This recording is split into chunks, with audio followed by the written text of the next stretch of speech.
Ladies and gentlemen, the origins of the environmental movement as we see it began back in 1968 when the Club of Rome was formed. The Club of Rome has been described as a crisis think tank which specialises in crisis creation. The main purpose of this think tank was to formulate a crisis that would unite the world and condition us to the idea of global solutions to local problems. In a document called The First Global Revolution, authored by Alexander King and Bertrand Schneider, on pages 104 and 105, it stated, "In searching for a new enemy to unite us, we came up with the idea that pollution, the threat of global warming, water shortages, famine and the like would fit the bill. All these dangers, of course, will be caused by human intervention that will require a global response." That's the origin of global warming, ladies and gentlemen. In 1975, Australia agreed to bring in a new economic order via the Lima Declaration on the Second Conference of the United Nations Industrial Development Organisation.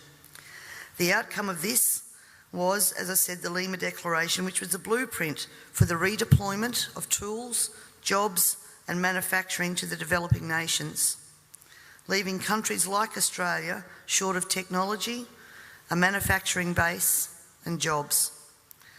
Blind Freddie can now see what the outcome of that has been for our country, with their unworkable trade and tariffs agreements hand in hand with this that have followed as a matter of course.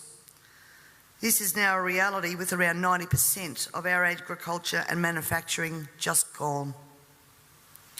Australia signed the Lima Declaration and hundreds of others with the support of all major political players: Whitlam, Fraser, Hawke, Keating, Hewson, Howard, Rudd, the Democrats, the Greens and even the Nationals. It has been put to me that all of these treaties were the foundation for the rollout of Agenda 21, and it seems that Australia has been moved around the global chessboard and our so-called leaders were either complicit or naive to the long-term consequences.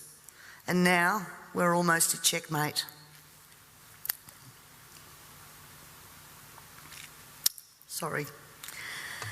In 1992, former President of the United States, George Bush Sr. said, "Effective execution of Agenda 21 will require a profound reorientation of human society, unlike anything the world has ever experienced. A major shift in the priorities of both governments and individuals, and an unprecedented redeployment of human and financial resources. This shift will demand that a concern for the environmental consequences of every human action will be integrated into individual and collective decision-making at every level." Cutting through the code, I want everyone to consider what the words "profound reorientation of all human society" and "unprecedented redeployment of human and financial resources" actually means. For everyone here tonight not familiar with Agenda 21, I would suggest that this is the beginning of your learning curve, not the end.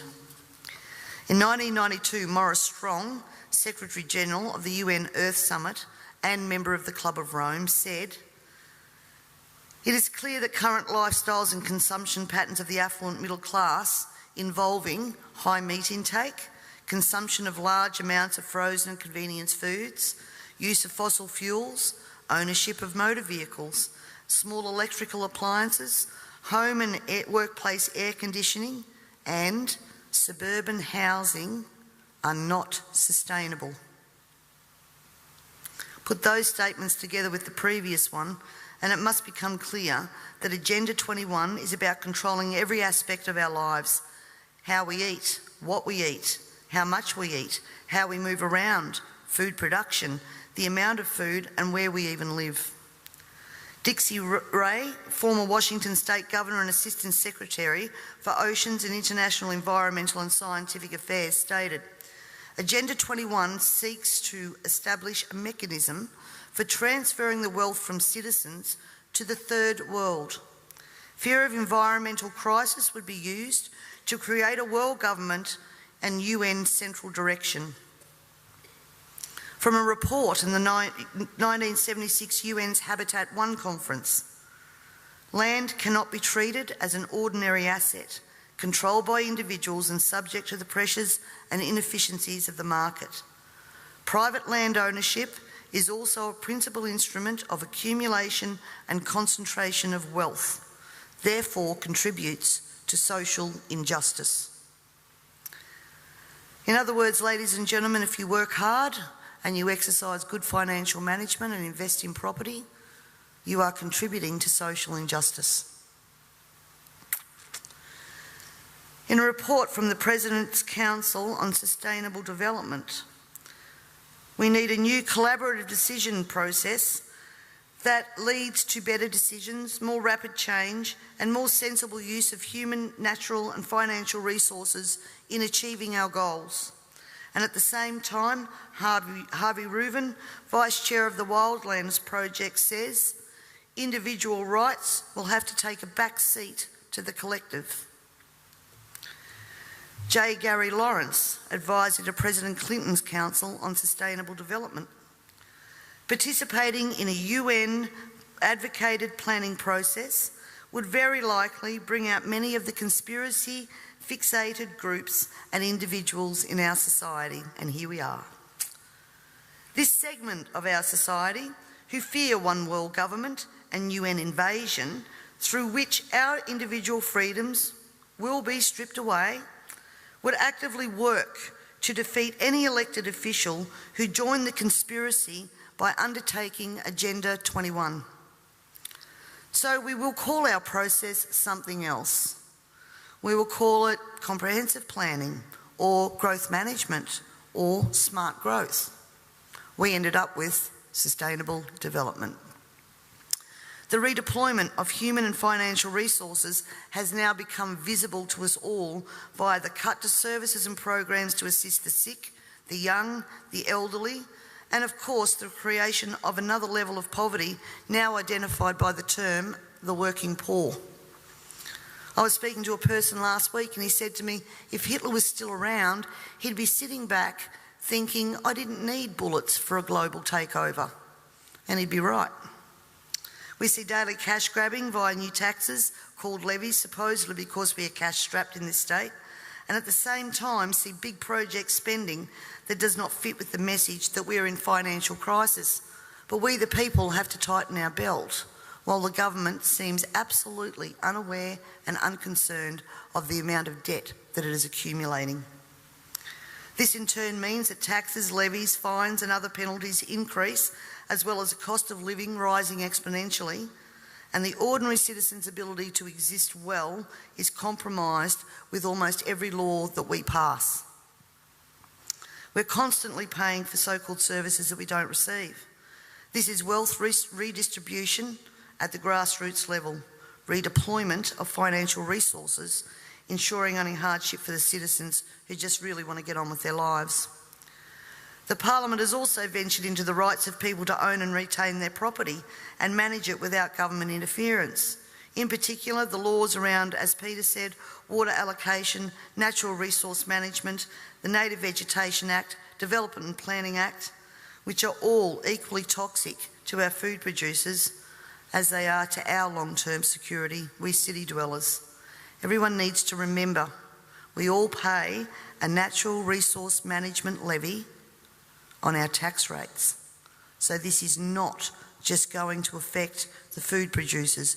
The intrusions into our property that Peter was talking about that land producers are going through will roll out into the suburbs and into the city because they have the authority to do that.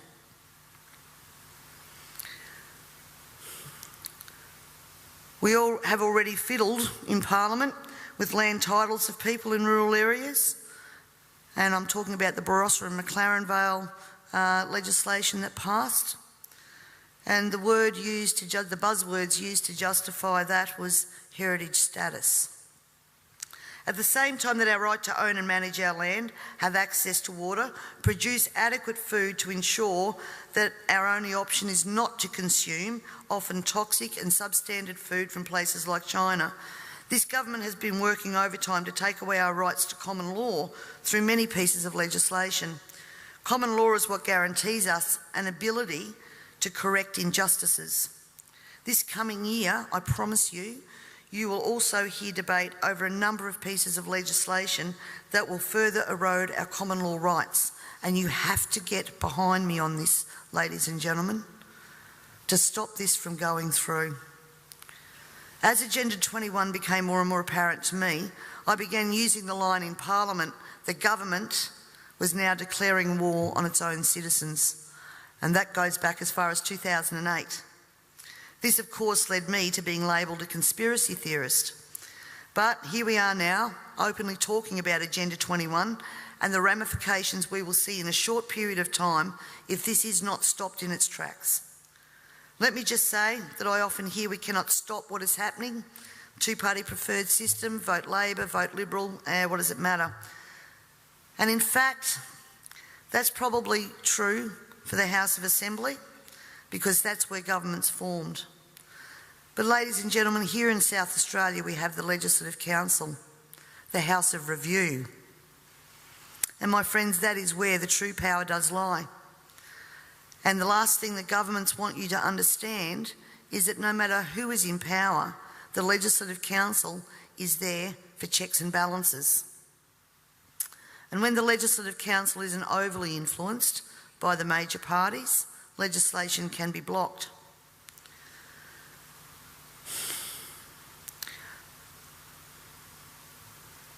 Remember, on most of these policies that I've spoken about here today, there has been bipartisan support for everything that has gone through.